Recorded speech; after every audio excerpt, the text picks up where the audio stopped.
बिहार में एक बार फिर सुशासन सवालों के कटघरे में है। नालंदा जिले के सिलाव में पूर्व केंद्रीय मंत्री के रिश्तेदार को बदमाशों ने गोली मार दी, तो मुजफ्फरपुर में बेखौफ बदमाशों ने सीआरपीएफ कमांडेंट की मां को बंधक बनाकर लूटपाट की। बिहार में अपराधियों ने एक बार फिर नीतीश सरकार की कानून व्यवस्था को ठेंगा दिखाया है। नालंदा और मुजफ्फरपुर में बदमाशों ने दो अलग अलग घटनाओं को अंजाम दिया। बात सबसे पहले नालंदा की, जहां धरहरा गांव में पूर्व केंद्रीय मंत्री आरसीपी सिंह के रिश्तेदार को बदमाशों ने घर से बुलाकर छाती में गोली मार दी। रिश्तेदार को गोली उस समय मारी गई जब वो एक बैठक में हिस्सा लेने के बाद लौट रहे थे। आरसीपी सिंह ने बताया कि पिंटू सिंह को गोली इसलिए मारी गई क्योंकि वो हमारे साथ रहकर काम करता है। गोली मारने वाले शख्स ने आरसीपी सिंह का साथ छोड़ने की धमकी देकर पिंटू सिंह को गोली मारी है। मुजफ्फरपुर में तो बेखौफ बदमाशों ने अपराध की हद पार कर दी। बदमाशों ने यहां सीआरपीएफ कमांडेंट की मां को बंधक बनाकर लूटपाट की। हालांकि जब आसपास के लोगों ने शोर सुनकर बदमाशों को घेरने की कोशिश की तो बदमाश फायरिंग करते हुए भाग निकले। घटना से जुड़ा सीसीटीवी फुटेज भी सामने आया है, जिसमें कई बदमाश घर में घुसते दिखाई देते हैं। घटना की सूचना पर पुलिस पहुंचकर जांच पड़ताल कर रही है।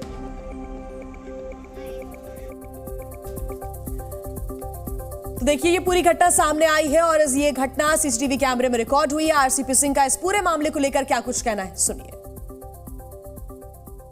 किस प्रकार से उस पर कातिलाना हमला किया गया, गोली मारी गई है और ये बताया गया है कि साहब वो जो है उनका साथ छोड़ो और नहीं तो तुमको हम गोली मार देंगे। किनका साथ छोड़ो? हमारा। तो हमारा रिश्ता कैसे हमारा साथ छोड़ेगा? और जिसका नाम वो लड़का ले रहा है, आप लोग पता कर लीजिएगा वो किस पार्टी में है। वो जेडीयू में है। देखिए नीतीश बाबू के पास अब क्या बच गया है। देखिए इधर मेरा रोज कार्यक्रम चला, आप देख रहे हैं, पूरे विधानसभा, 7 विधानसभा का कार्यक्रम हुआ, आज अंतिम स्थामा का था। अब ये लोग इतने जो हैं बौखला चुके हैं कि राजनीतिक रूप से तो लड़ने की नीतीश कुमार की हिम्मत रही नहीं। अब क्या है, मेरे रिश्तेदारों को गोली मार रहे हैं, रिश्तेदारों को कह रहे हैं कि भाई अब आरसीपी सिंह को बर्बाद करेंगे। तो देखिए, जालना में मराठा आरक्षण की मांग करने वालों पर लाठी बरसाने के मामले में सरकार लगातार कार्रवाई कर रही है, लेकिन आंदोलन की आग भड़कती ही जा रही है। अब तक 50 से ज्यादा गिरफ्तारियां हो चुकी हैं। पुलिस अधीक्षक को छुट्टी पर भेज दिया गया। नांदेड़, सतारा समेत महाराष्ट्र के कई ऐसे जिले हैं जहां आज भी आंदोलनकारियों ने बंद बुलाया है। नाम पर हुई हिंसा के बाद राज्य सरकार लगातार कार्रवाई कर रही है। 1 सितंबर की घटना के बाद इलाके में तनाव की स्थिति बनी हुई है। गृह मंत्रालय द्वारा जिला एसपी तुषार दोषी को छुट्टी पर भेजा गया है। अब शैलेश बलकवाड़े जालान के नए एसपी के तौर पर नियुक्त किए गए। पुलिस की कार्रवाई में अब तक 50 से ज्यादा लोगों की गिरफ्तारी हो चुकी है। उधर लाठीचार्ज में घायल हुए लोगों के समर्थन में पूरे महाराष्ट्र में प्रदर्शन हो रहे हैं। तस्वीरें नागपुर की हैं, जहाँ रविवार को मार्च निकाला गया और सरकार के खिलाफ नारेबाजी की गयी। महाराष्ट्र की राजधानी मुंबई में भी इस लाठीचार्ज को लेकर लोगों का गुस्सा गया। कई मराठा समाज से जुड़े संगठनों ने सड़क पर मोर्चा निकालकर सरकार के खिलाफ नारेबाजी की, तो वहीं कई लोगों ने सरकार के विरोध में जल समाधि भी ली। हालांकि तलाठी पद के लिए परीक्षा देने वाले छात्रों को बड़ी समस्या होने वाली है। वाशिम, नांदेड़, संभाजीनगर, जालना, बीड़ में एसटी बस सेवाएं बंद कर दी गई हैं। वहीं मराठावाड़ा जाने वाली कई जिलों की बस सेवा भी बंद है।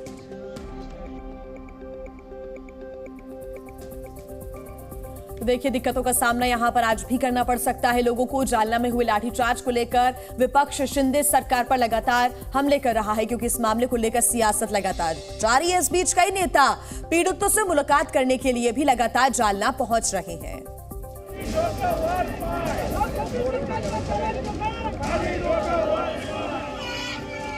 जालना में लाठीचार्ज का मुद्दा राजनीतिक गलियारों में लगातार तूल पकड़ रहा है।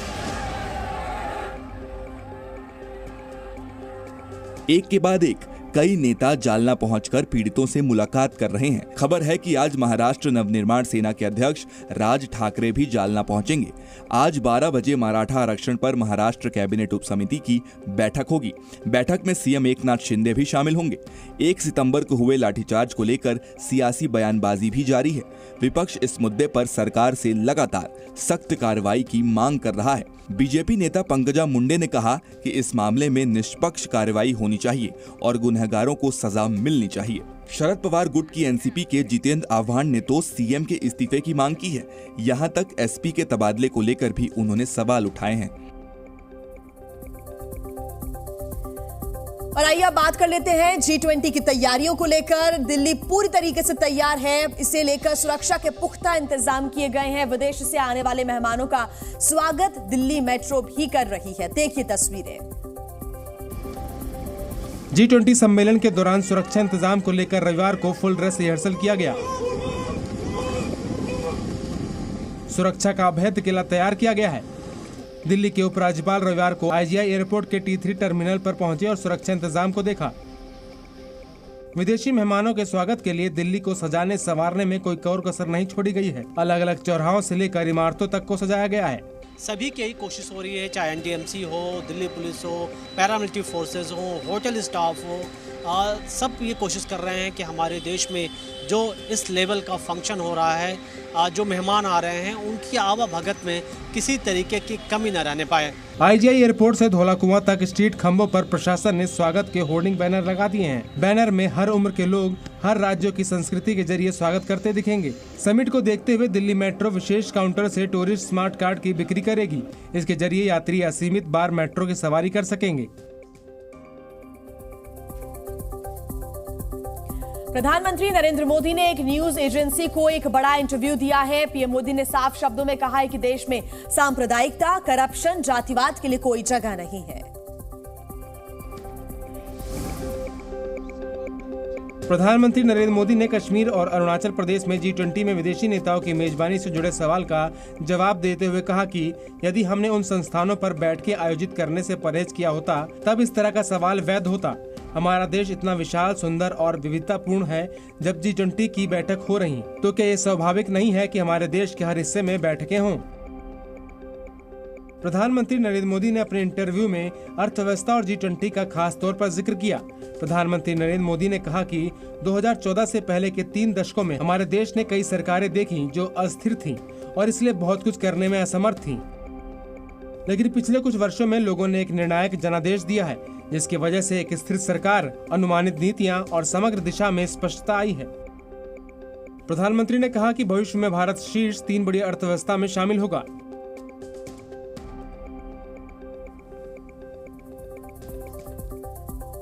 तो वही देखिए, चुनाव आयोग की टीम आज मध्य प्रदेश का दौरा करेगी। विधानसभा चुनाव को देखते हुए इसे काफी अहम माना जा रहा है।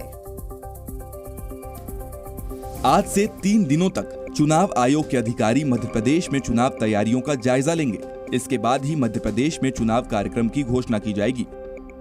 मध्य प्रदेश में इसी अक्टूबर और नवंबर के बीच विधानसभा चुनाव होने हैं। सीएम शिवराज सिंह चौहान आज MP के ओरछा में राम राजा लोक का भूमि पूजन करेंगे।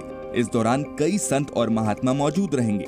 भूमि पूजन की पूर्व संध्या पर शानदार आतिशबाजी की गई।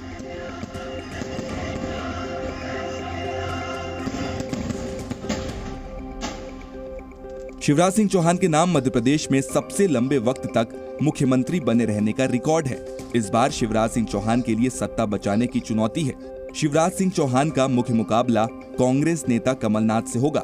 पिछली बार विधानसभा चुनाव के बाद कमलनाथ दिसंबर 2018 में मुख्यमंत्री बने, लेकिन मार्च 2020 में उन्होंने बहुमत खो दिया और उन्हें इस्तीफा देना पड़ा।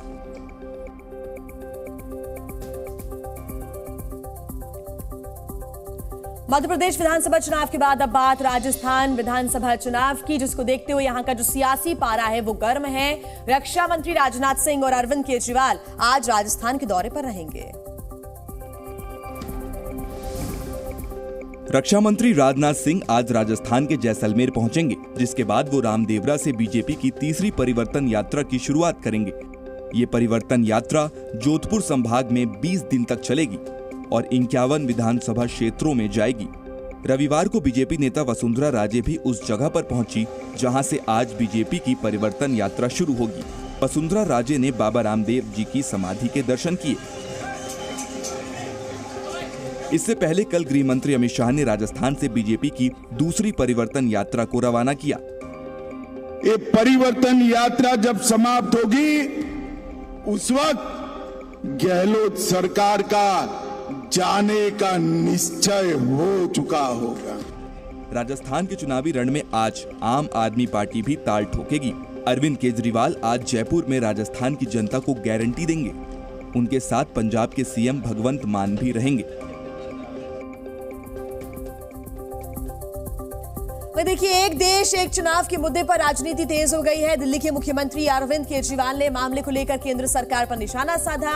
साथ ही उन्होंने कहा कि एक राष्ट्र एक चुनाव की जगह सभी के लिए एक शिक्षा और एक स्वास्थ्य सेवा होनी चाहिए। सीएम केजरीवाल ने हरियाणा के भिवानी में पार्टी कार्यकर्ताओं को संबोधित किया। इस दौरान उन्होंने वन नेशन वन इलेक्शन पर भी बयान दिया। उन्होंने कहा कि one nation one election BJP का नया शगुफा है और इसमें आम आदमी को कुछ नहीं मिलेगा। अगर करना ही है तो वन नेशन वन एजुकेशन होना चाहिए। बीजेपी वालों ने नया शगुफा छोड़ा है, one nation one election, one nation. अरे हमको क्या मिलेगा? वन इलेक्शन की 10 इलेक्शन की 12 election, one nation one election, one nation one education, one nation one education, सबको एक ऐसी शिक्षा मिलनी चाहिए। सीएम केजरीवाल ने मनोहर लाल सरकार पर भी निशाना साधा। उन्होंने कहा कि लोग मौजूदा सरकार से तंग आकर हरियाणा में अब बदलाव चाहते हैं और बीजेपी का सफाया आम आदमी पार्टी ही करेगी। पूरे हरियाणा से मेरे को खबर आ रही है, खूब जबरदस्त अंडर करंट है चारों तरफ हरियाणा में। हरियाणा बदलाव मांग रहा है, केवल आपकी मेहनत की जरूरत है। देखिए, 2024 चुनाव से पहले उत्तर प्रदेश के घोसी उपचुनाव पर सभी की निगाहें हैं। रविवार को प्रचार का दौर थम गया और अब 5 सितंबर को घोसी सीट के लिए यहां वोट डाले जाएंगे। बीजेपी और समाजवादी पार्टी दोनों ने ही घोसी विधानसभा सीट पर जीत के लिए जोर लगाया है और साथ ही अपनी जीत का भरोसा जताया है। जीत का दावा करते हुए उत्तर प्रदेश के डिप्टी सीएम केशव प्रसाद मौर्य ने समाजवादी पार्टी अध्यक्ष अखिलेश यादव को घेरा। चाचा शिवपाल का जिक्र करते हुए उन्होंने कहा कि चाचा और भतीजे में शीत युद्ध छिड़ चुका है और घोसी उपचुनाव में कमल खिलने जा रहा है। चाचा भतीजे के बीच में जो विवाद था वो केवल मैनपुरी लोकसभा उपचुनाव के समय खत्म हुआ था। उसके बाद फिर में सीट युद्ध चल रहा है, ये हम लोग। वहीं 5 सितंबर को उत्तराखंड की बागेश्वर विधानसभा सीट के लिए भी मतदान होना है।